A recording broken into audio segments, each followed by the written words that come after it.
अस्सलाम वालेकुम, good morning everyone. Last to lectures में हमने डिस्कस किया था कि एससीपी का जो रोड मैप क्या है, और being SCP consultant, being accountant, financial accountant, cost accountant, menagerie accountant, finance manager and intern auditor, आपके जो जेडीस है या एज ईआरपी एडमिनिस्ट्रेटर आपकी जो जेडीस हैं वो अपनी इंडस्ट्री में कैसे परफॉर्म करनी है। ओके, तो इससे पहले जो लास्ट लेक्चर था उसमें हमने आपको ये भी एक्सप्लेन किया था कि जो जेडिस मॉडल है, लाइक आपका एससीपी असिस्टेंट के तौर पे अगर आप किसी भी इंडस्ट्री में जॉब करते हो, वहाँ पे आप की जो आपकी जो की रिस्पॉन्सिबिलिटीज़ हैं, जिसमें आपके S four HANA F I C O module पे कन्फिगरेशन आती हैं, फिर इम्प्लीमेंटेशन के ऊपर फोकस किया जाता है। ये तमाम चीज़ें लेक्चर नंबर 2 में हमने एक्सप्लेन किया था, लेक्चर नंबर 1 में हमने रोड मैप डिस्कस किया था। ठीक है, तो आज इंशाल्लाह हम इन्हीं लेक्चर्स को प्रैक्टिकल इम्प्लीमेंट करेंगे। ओके, और एक चीज़ ये है कि जहाँ तक बात है इम्प्लीमेंटेशन की, तो उसके जो रिकॉर्डेड लेक्चर्स है वो मैं आपको शेयर किया करूँगा, और उसमें होगा कि जो आप लोगों के असाइनमेंट है हम उस पर डिस्कस किया करेंगे। ओके, और उसमें ये होगा, एक तो हमारा जो टाइम है काफ़ी उसमें हम यूटिलाइज कर पाएंगे, और सेकंड ये है कि जो आपकी वर्किंग है इसमें आपका जो मैक्सिमम टास्क है वो आपकी कॉन्फ़िगरेशन है, जो एससीपी की जो असाइनमेंट है उस पर आपने फोकस करने। ओके, तो यहाँ पे ये देखने इंडस्ट्रीज की रिक्वायरमेंट आपके सामने है, जो कि लेक्चर नंबर 2 में हमने एक्सप्लेन की थी। इसमें आपके जो फिको के जो मॉड्यूल्स हैं, जो कंपोनेंट्स हैं, GL, accounts payable, accounts receivable, asset accounting, cost centre accounting, profit centre accounting, corporate profitability analysis and internal auditors. और उसके अलावा ये हमारे पास एक जेडिस मॉडल है। जेडिस मॉडल बेसिकली ये होता है कि एक तो कुछ स्टूडेंट जो एससीपी कंसल्टेंट के तौर पे अगर जॉब करना चाहते हैं, तो उन्होंने तमाम डिपार्टमेंट्स के जो जेडीस हैं उसको भी सुपरवाइज करने हैं। ठीक है, या यूँ समझे कि जब एससीपी को आप इम्प्लीमेंट करेंगे उसके बाद जो जेडीस आती है यूजर लेवल की, वो आसान हो जाती है। ठीक है, तो अब अकाउंटेंट की जो रिस्पॉन्सिबिलिटीज होंगी या जो वर्किंग होगी वो यूजर लेवल कहलाएगी। तो एक चीज आपने अंडरस्टैंड करनी कि what is user level and what is configuration level, ये प्लीज पॉइंट नोट कीजिए। ठीक है, तो हर लेक्चर में हम आपको कुछ ना कुछ टेक्निकल पॉइंट्स देंगे जो कि टेक्निकली होंगे, आपने उसको सर्च आउट करके नेक्स्ट डे आपने उसकी प्रेजेंटेशन देनी है। जैसे कि लास्ट टाइम मैंने आपसे पूछा था कि what is FMCG and which type of industries are consider FMCG. तो आप ये भी देखेंगे जो भी जॉब्स आती हैं उसमें आपसे कहा जाता है कि आपका जो एफएमसीजी में एक्सपीरियंस कंपलसरी है। ये जरा चेक करें, एफएमसीजी सेक्टर। अब एफएमसीजी सेक्टर क्यों इम्पोर्टेंट है, ठीक है, ये भी काफ़ी एक टेक्निकल पॉइंट है। तो कोशिश ये करें कि जो भी आपका गोल है, like if you want to apply for job in multinational industry, if you want to apply for job in government sector, if you want to apply in for job in large size industries, तो आपको उन्हीं industries के मुताबिक अपने आप को prepare करना होगा। ओके, और ये टॉपिक्स हैं एंटरप्राइज स्ट्रक्चर, और साथ साथ इंशाल्लाह इन ऐसे ये जो टॉपिक्स हैं इन्हीं टॉपिक्स के मुताबिक हम यहाँ पे क्वालिफिकेशन का काम करेंगे इंशाल्लाह। ओके, जब इसके बाद आपका ये आ जाता है कंट्रोलिंग। कंट्रोलिंग में जो इंपॉर्टेंट चीज़ें हैं जैसे कि cost element, primary cost element, secondary cost element है, कॉस्ट सेंटर है, इंटरनल ऑर्डर्स है, इनको हम प्राइमरी फोकस करेंगे। और प्रॉफिट सेंटर एनालिसिस भी हम इसको फोकस करेंगे, जो कि आपके प्रोडक्ट कॉस्टिंग में इन्वॉल्व है ये चीज़। और ये भी आ जाता है प्रॉफिटेबिलिटी एनालिसिस। लास्ट पॉइंट आपका cost evolution, forecasting, budgeting and actual cost planning. Okay, अच्छा, फिर उसके बाद जहाँ पे ये देखें आपके पास आता है अकाउंट रिसीवेबल। तो आप अकाउंट रिसीवेबल में क्या होता है कि कस्टमर के जो इनवॉइसेस हैं, कस्टमर के जो पेमेंट्स हैं, आप इस पर ज़्यादा फोकस करते हो। तो कस्टमर का जो डेटा है, how much how many customer invoices you have created and how much customer payment you have to receive, ठीक है। तो वो तमाम डेटा आपको सेल्स एंड डिस्ट्रीब्यूशन के मॉड्यूल से आप उसको कलेक्ट कर सकते हो। ओके, अच्छा, फिर उसके बाद आता है ये अकाउंट्स पेबल। अकाउंट्स पेबल का जो डेटा है, जिसमें आपने वेंडर्स की इनवॉइसेस क्रिएट करनी है, वेंडर इनवॉइसेस क्रिएट करनी है, वेंडर्स पेमेंट्स को क्रिएट करना है, तो वो आपका सोर्स डेटा आपका मटेरियल मैनेजमेंट से आएगा, जिसके अंदर ये तमाम चीज़ें हमने कन्फिगरेशन करनी है। अब हम बात करते हैं, लास्ट पॉइंट है हमारा कॉस्ट का। तो कॉस्ट आपको पता है कि आप कोई भी चीज़ की जब मैन्युफैक्चरिंग करते हैं तो उसमें तीन चीज़ें इन्वॉल्व होती हैं: direct material, direct labour and overhead. ऐसे ही है।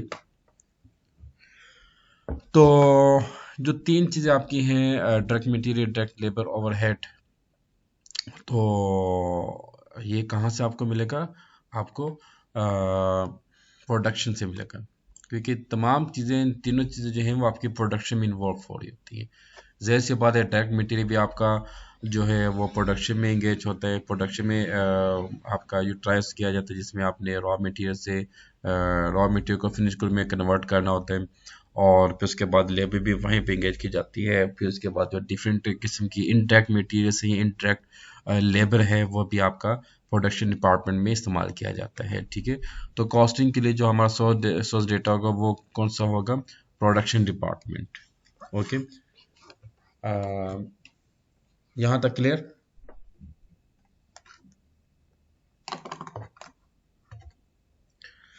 Yes sir. अच्छा, यहाँ तक अगर आपने कोई चीज़ पूछनी है तो प्लीज़ पूछिए।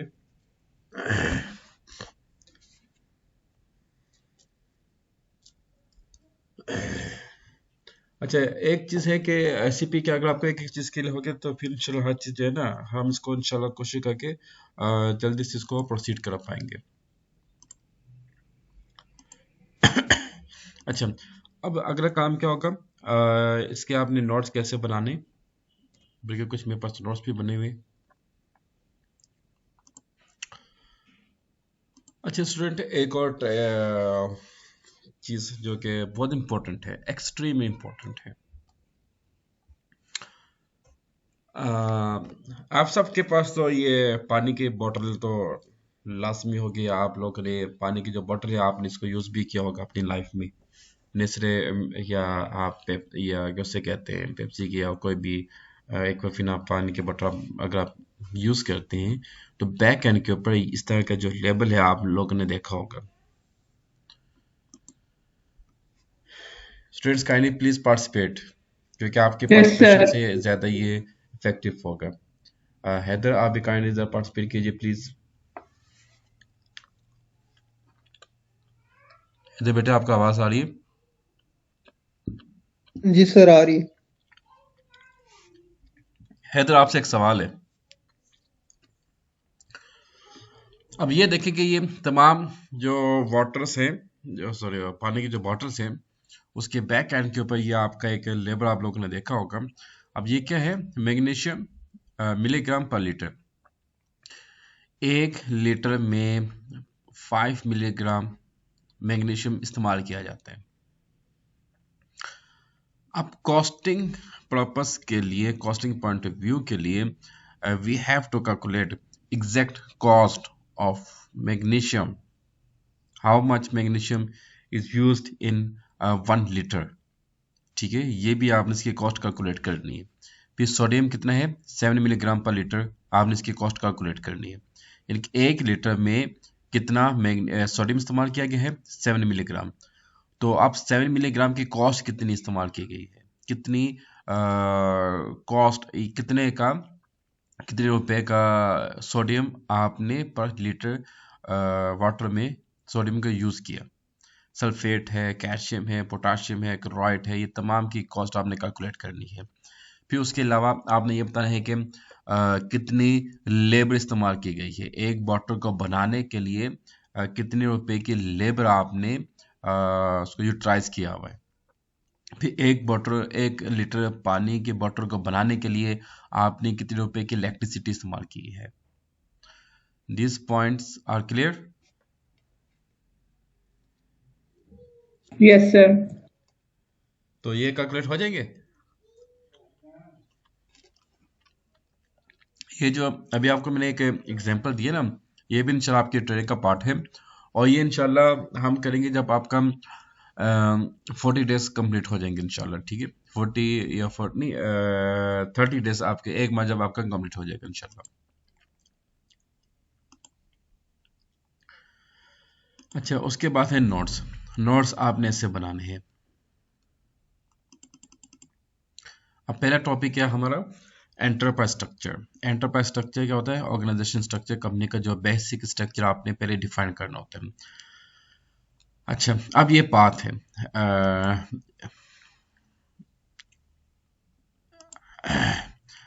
हेडिंग क्या हमारी, ऑर्गेनाइजेशन स्ट्रक्चर, कंपनी का जो बेसिक स्ट्रक्चर उसको हमने डिफाइन करना है। अच्छा, डेफिनेशन में हम जाते हैं, डेफिनेशन मीन डिफाइन करना। पहले फाइनेंशियल अकाउंटिंग, फाइनेंशियल अकाउंटिंग में एसपीआरओ, उसके बाद IMG, then enterprise structure. I show you SPRO. अच्छा, ये टी को लिखने के बाद enter, then click on SAP reference IMG. IMG stand for, Haider Ali please, IMG stand for,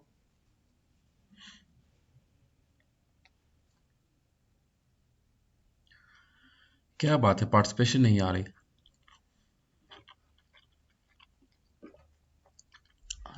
IMG stand for implementation guide, okay. Yes, sir. अच्छा, उसके बाद आप आ जाते हो एंटरप्राइज स्ट्रक्चर में, then definition, and then financial accounting, and then defined company.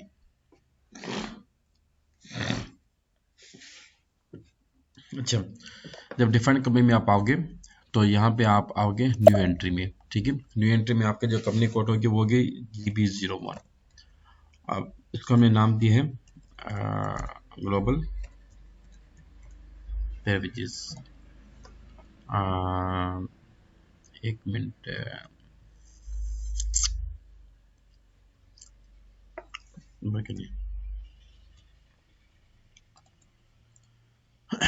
Global beverages. अच्छा, global beverages भी है, लेकिन ग्लोबल बेवरेजेस जो है ये हमने रखा हुआ है जो हमारे फॉरेनर्स हैं उनके लिए है। और अगर आप समझते हैं कि जो इंग्लिश के लेक्चर्स हैं वो सुन के आप उसकी प्रैक्टिस कर सकते हैं, that will be very good for you. Otherwise जो हमारे पास एक और कंपनी मौजूद है जिसको हमने नाम दिया है डायमंड बेवरेजेस, DB01। अब यहाँ पे कोडिंग कैसी की जाती है, अक्सर स्टूडेंट पूछते सर यहाँ पे जो आपने कोड लिखे हैं वो किस बेस पे लिखे हुए हैं। देखें, किसी भी इंडस्ट्री में जब आपने अच्छा, ये बेसिकली काम क्या होता है, आप एक नई इंडस्ट्री में जब जाते हैं तो उस इंडस्ट्री का जो नाम है उसे अपने सिस्टम में अपडेट करते हैं, अपलोड करते हैं, ठीक है। फॉर एग्जांपल आप बैंक्स का आपने मतलब आप बैंक्स के साथ आपके मामलात होंगे किसी भी बैंक के साथ। मुझे ये बताएं कोई ऐसी बैंक ब्रांच है जिसका कोई कोड ना हो? No, sir. तमाम बैंक ब्रांचेस के कोड्स भी होते हैं, 4 डिजिट्स के कोड्स होते हैं आमतौर पे, ऐसे ही है। तो ये समझें कि आपने जिस इंडस्ट्री में आपने एसएपी को इम्प्लीमेंट करना है उस इंडस्ट्री की तमाम इंफॉर्मेशन को अपने सिस्टम में अपलोड करना है। उस अपलोडिंग के लिए आप उस ऑर्गेनाइजेशन को, उस इंडस्ट्री को, उस क्लाइंट को हम एक बाकायदा कोड असाइन करते हैं 4 डिजिट्स का। अच्छा, अब उस इंडस्ट्री का नाम क्या है, डायमंड बेवरेजेस का।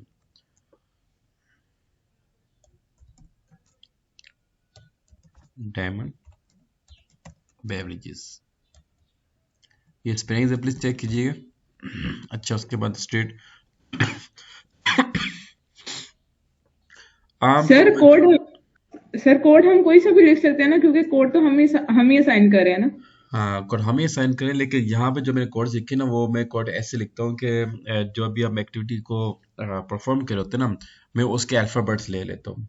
जैसे कि DB stand for D for diamond, B for beverages, 01। ठीक है, इस तरह से मैंने कोर्स लिए हुए, इसके कोर्स दिए हुए।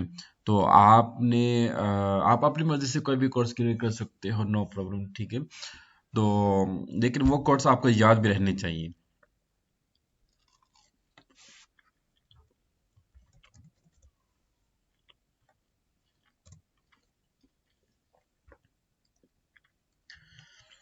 अच्छा, block street 11।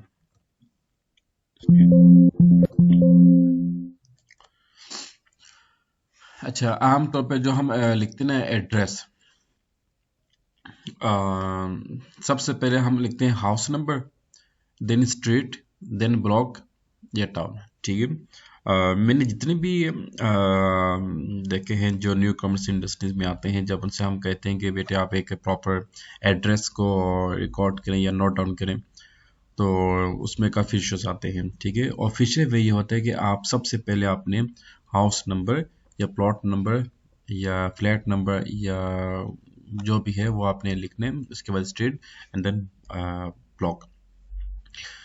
PO box, PO box जैसे कि एक पोस्टल कोड होता है, एक पीओ बॉक्स होता है। ठीक है, आमतौर पे जो पोस्टल कोड है कोड होता है, हम उसी को पीओ बॉक्स बोलते हैं।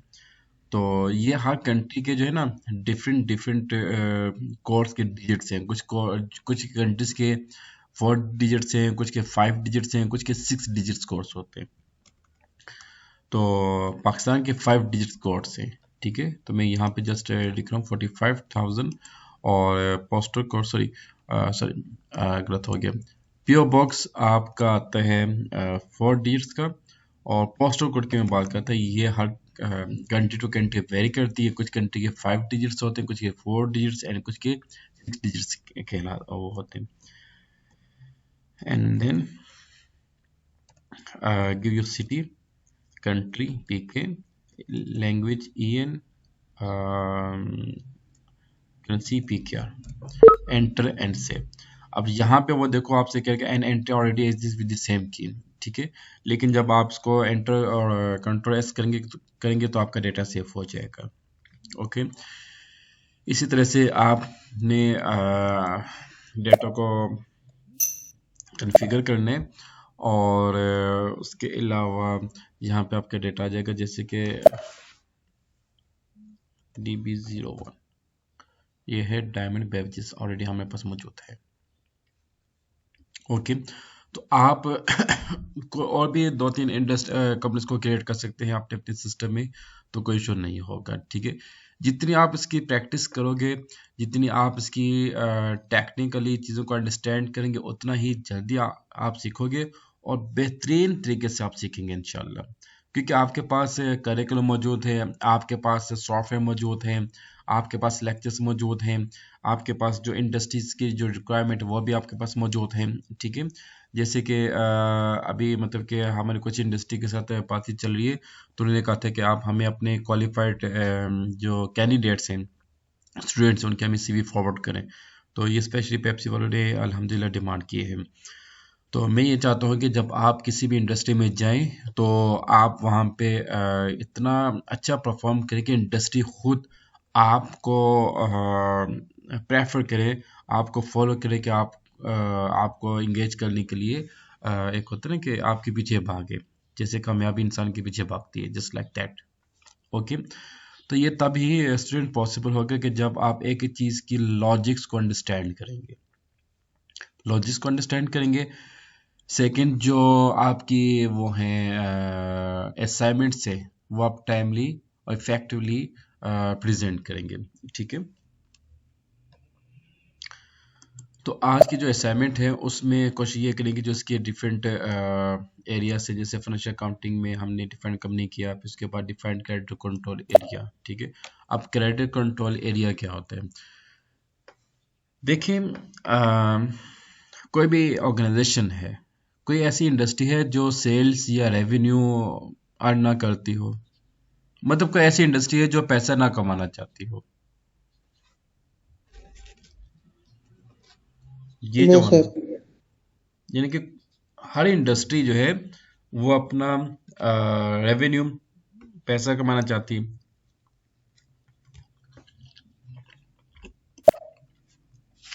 अच्छा, जब वो रेवेन्यू अर्न करना चाहती है, या तो वो अपनी सर्विसेज देंगे या वो अपनी सेल्स प्रोडक्ट को सेल करेंगे। दोनों ऑप्शन है ना, या सर्विसेज है या सेल्स है। ये combination of both things, services plus sales है। तो आपने ये भी बताना है कि कौन कौन सी इंडस्ट्रीज हैं।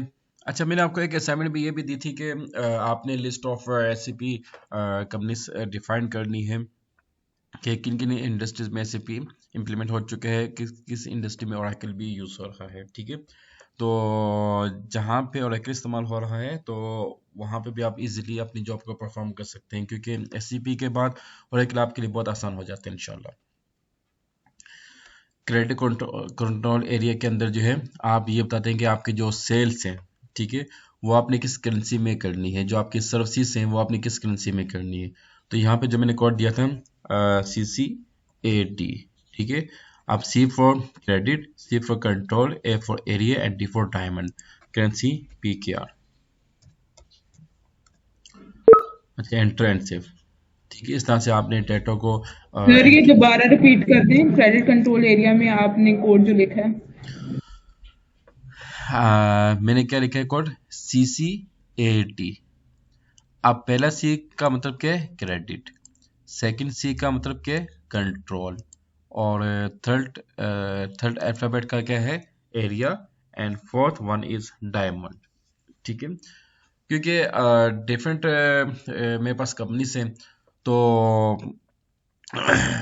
अगर मैं कंपनी का जो फर्स्ट अल्फाबेट है उसको ऐड ना करूं तो फिर मैं भी कंफ्यूज हो जाता हूँ, भाई ये डेटा मेरी किस कंपनी का डेटा है। ठीक है, तो उस डेटा की प्रॉपर सेग्रीगेशन करने के लिए मैंने जो है जो कंपनी है उसका फर्स्ट अल्फाबेट में हर जगह पे यूज़ करता हूँ, ताकि मुझे कंफर्म हो जाए कि ये जो डेटा है ये पार्टिकुलर इस कंपनी का डेटा है। ओके। सर अच्छा, उसके बाद है आपका edit copy edit check company code. इसको भी आपने करना है तो कंपनी की सारी इन्फॉर्मेशन आप अपलोड कर देंगे एडिट कंपनी कोड डेटा में। ये रिकॉर्डिंग लेक्चर्स में मौजूद हैं, आपने उसको दे के रिकॉर्डिंग लेक्चर्स का मतलब क्या होगा कि आपने उसकी प्रैक्टिस करनी है, फिर मुझे आपने प्रेजेंटेशन देनी है। तो लाइव जो लेक्चर्स होंगे इसमें मैं आपको उसके लॉजिक्स एक्सप्लेन किया करूँगा। ठीक है, defined business area. Business area में से क्या मुराद है, जैसे कि अभी हमने जो हमारे जो बिजनेस है, जो कंपनी है उसका नाम है डायमंड बेवरेजेस। ठीक है, और डायमंड बेवरेजेस का जो बिजनेस है वो कौन सा है, मैन्युफैक्चरिंग का। हमारा जो बिजनेस है मैन्युफैक्चरिंग का होगा। ठीक है, और मैन्युफैक्चरिंग हम लोगों ने किसकी करनी है, जूसेस की, वाटर की, सॉफ्ट ड्रिंक, कोल्ड ड्रिंक्स की। अच्छा, बिजनेस एरिया फंक्शनल एरिया आमतौर पर दोनों सेम ही होते हैं, तो आपने फंक्शनल एरिया को स्किप करना, इसको परफॉर्म नहीं करना। उसके अलावा आपका आता है मेंटेन कंसोलिडेशन बिजनेस एरिया, आपने इसको भी स्किप कर लें, क्योंकि कंसोलिडेशन का मतलब ये होता है कि आपके मल्टी जो बिजनेस है उसको आपने मर्ज कर देना है। ठीक है, तो फिर हम एक इजी वे से चलेंगे, then we will join some technical things. अच्छा, उसके बाद है FM area. FM area stand for financial management area. इसमें आपने ये बताना कि जो आपका बिजनेस है इसके जो फाइनेंशियल मैनेजमेंट है वो आपने किस करेंसी में करनी है, पाक रुपीस में करनी है या यूएस डॉलर में करनी है। आपको जैसे मालूम है कि दुनिया भर में बहुत सी मल्टीनेशनल इंडस्ट्रीज हैं जिनके हर कंट्री में अपनी अपनी ब्रांचेस मौजूद हैं। उनका जो हेड ऑफिस अमेरिका या ब्रिटिश में है, तो वो क्या करते हैं, हेड ऑफिस जो है वो अपनी होम करेंसी के अपनी होम करेंसी में अपनी जो फाइनेंशियल स्टेटमेंट को मेंटेन करते हैं। बाकी जो कंट्रीज हैं वो अपनी अपनी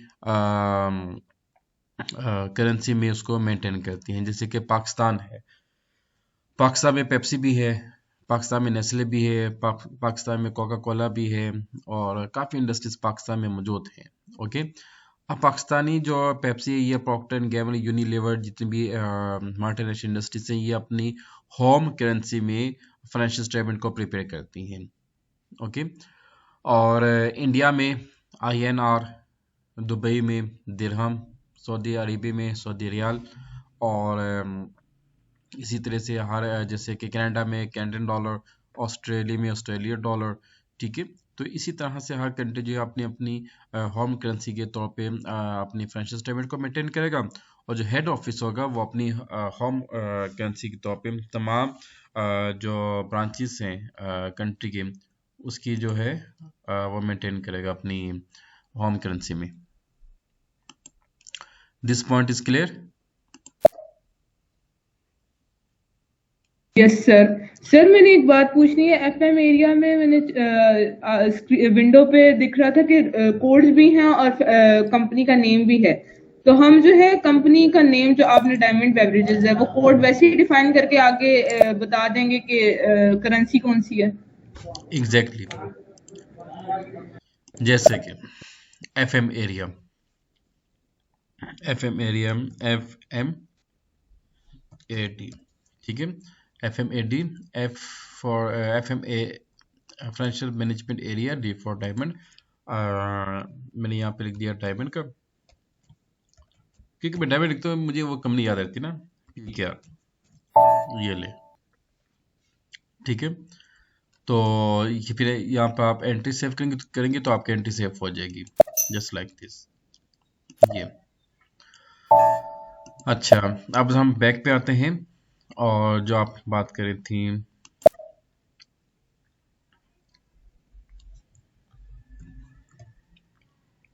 अच्छा वो कौन सा था, आप मुझे नहीं, अच्छा आप देखें,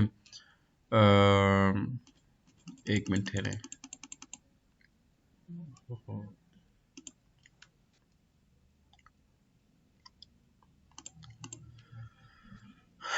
जो मैंने पहले कोड क्रिएट किया था ना, वो जब मिस हो गया। ये डायमंड FMDA1, ठीक है। अच्छा, BEVERAEES, सर ये हर जगह कोड हम डिफरेंट लिख रहे हैं, तो से आपको पता लग जाएगा कि हम यहाँ पे बात करें इसकी डायमंड बेवरेजेस की बात करें, कि कोड जो है स्टार्ट में कंपनी का डिफाइन किया था हमने। जी बिल्कुल बिल्कुल, हेड जो क्या उसे कहते हैं, मेन सर्वर उसी के पास होता है, वो हर चीज को सुपरवाइज कर होता है। ठीक है। लेकिन ये जो सॉफ्टवेयर है, ये ट्रेनिंग लर्निंग वर्जन है, ट्रेनिंग वर्जन है, इसमें जो है ना हम अपना कमर्शियल डेटा को ऐड नहीं कर सकते। Okay sir.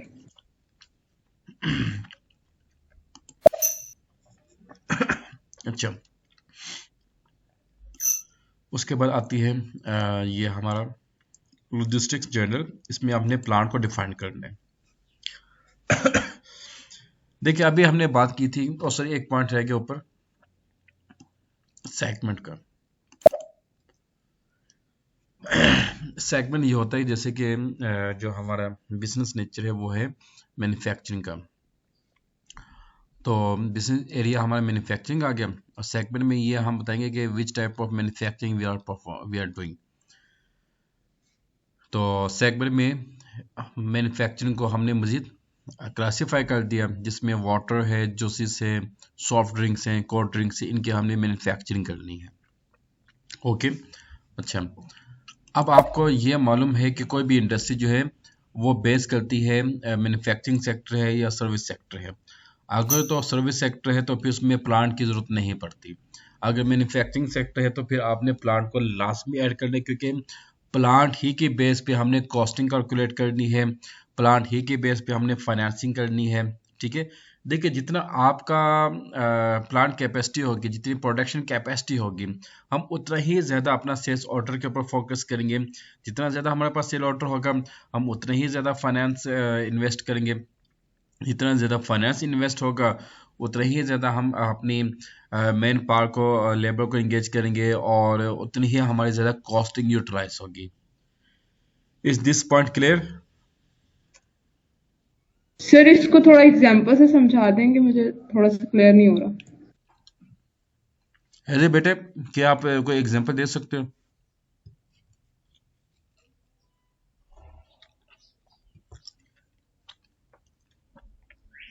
Haider is here. Sir मुझे समझ नहीं आई। एग्जाम्पल। शाबाश शाबाश। जी जरा आप प्लीज रिपीट कीजिए अपना अपना क्वेश्चन प्लीज रिपीट सर कीजिए। सर एक्चुअली आप जो लॉजिस्टिक्स में बात बोल रहे थे ना कि प्लांट होगा तो प्लांट भी करेंगे और जो बेवरेजेस सबको डिफाइन करेंगे, मुझे ये पॉइंट ही समझ नहीं आया कि इसको डिफाइन कैसे करेंगे और किस तरह से करेंगे और क्या करेंगे। अच्छा क्या करेंगे? Yes sir. कोई बात नहीं।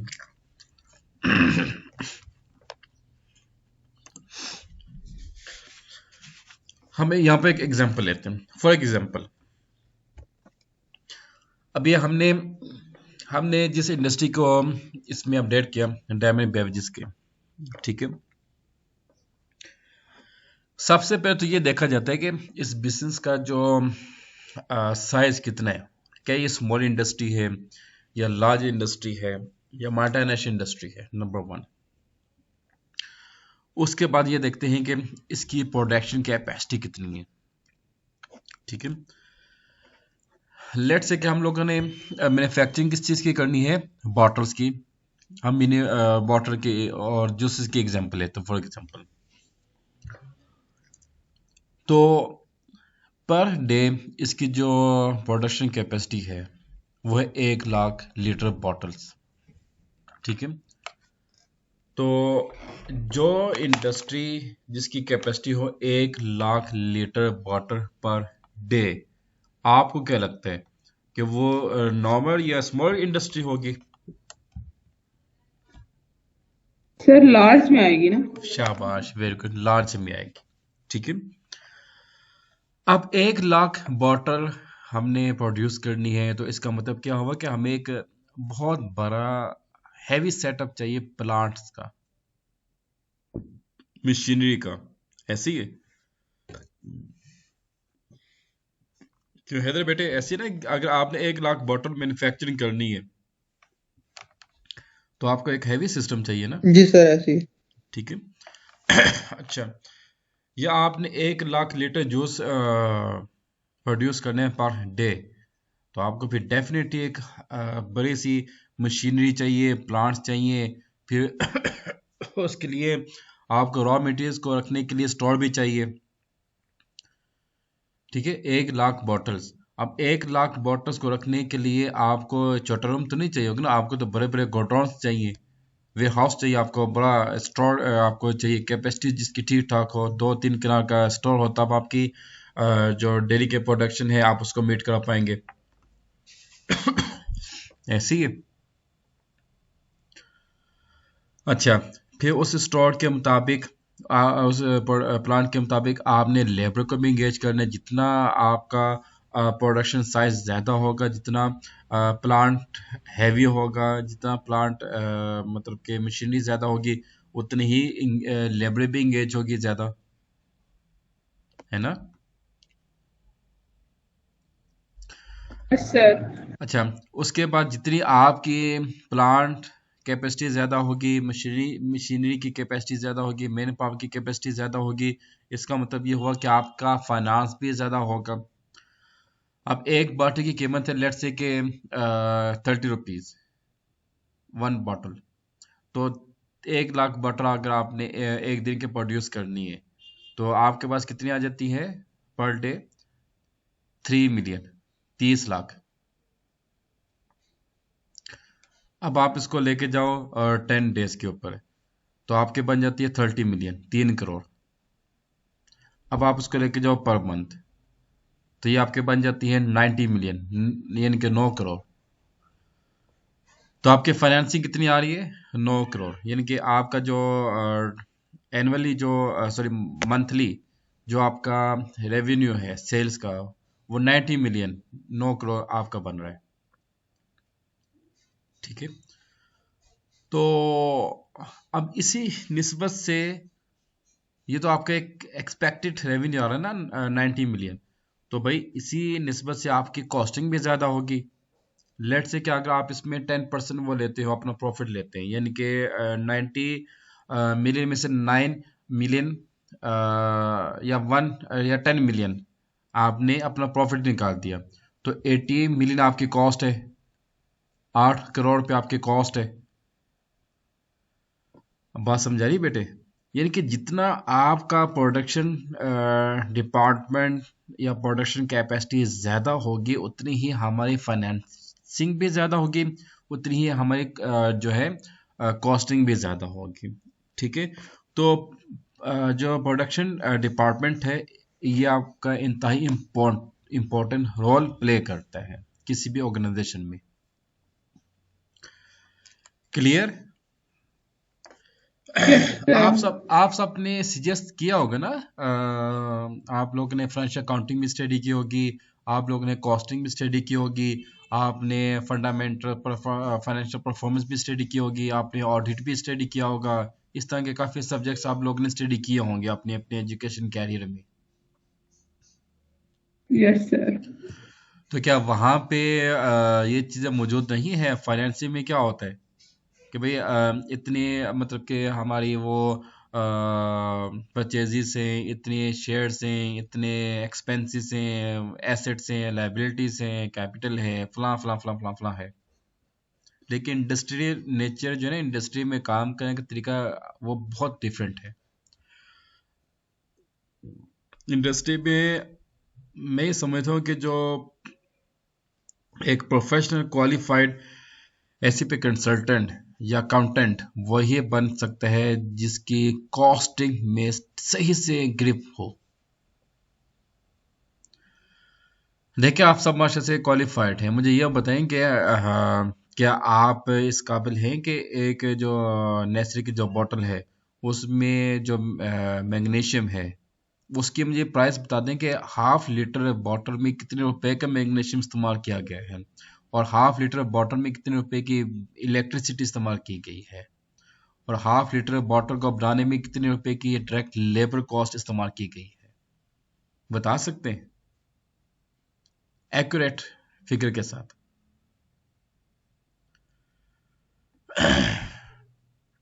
जी मेंबर्स, स्टूडेंट्स, यस सर, बता सकते हैं। बता सकते तो बताओ फिर।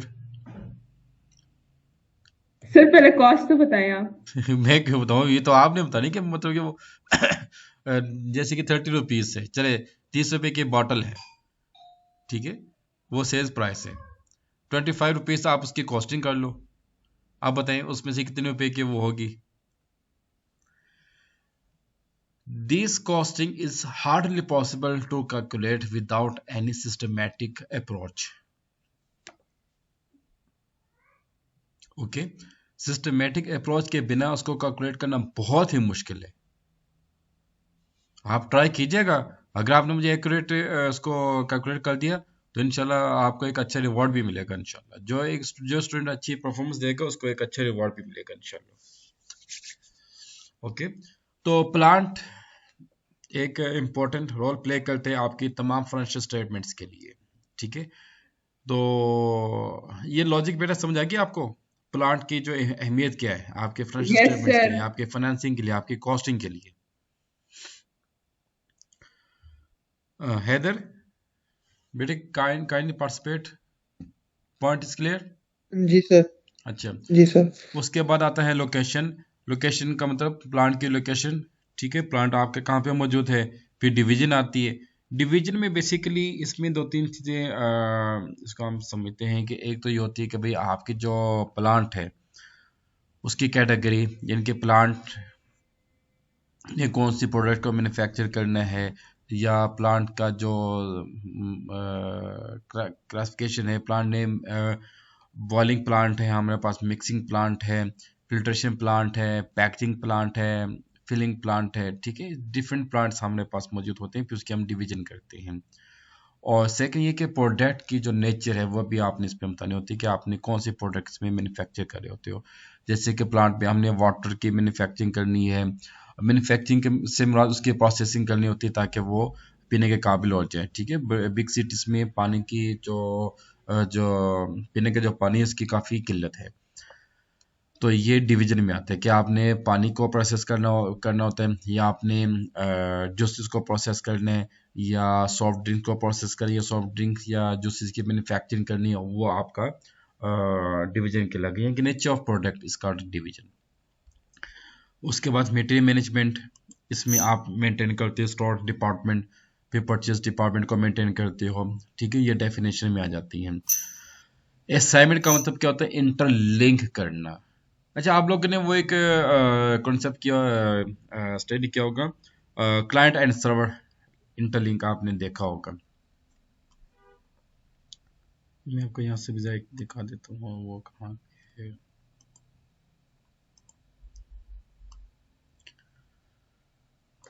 अच्छा, जैसे कि यहाँ पे ये आपके पास एक सर्वर सिस्टम मौजूद है और तमाम डिपार्टमेंट्स, डेफिनेशन में हमने तमाम डिपार्टमेंट्स को डिफाइन किया और असाइनमेंट में हमने तमाम डिपार्टमेंट्स को सर्वर के साथ इंटरलिंक कर दिया, ठीक है।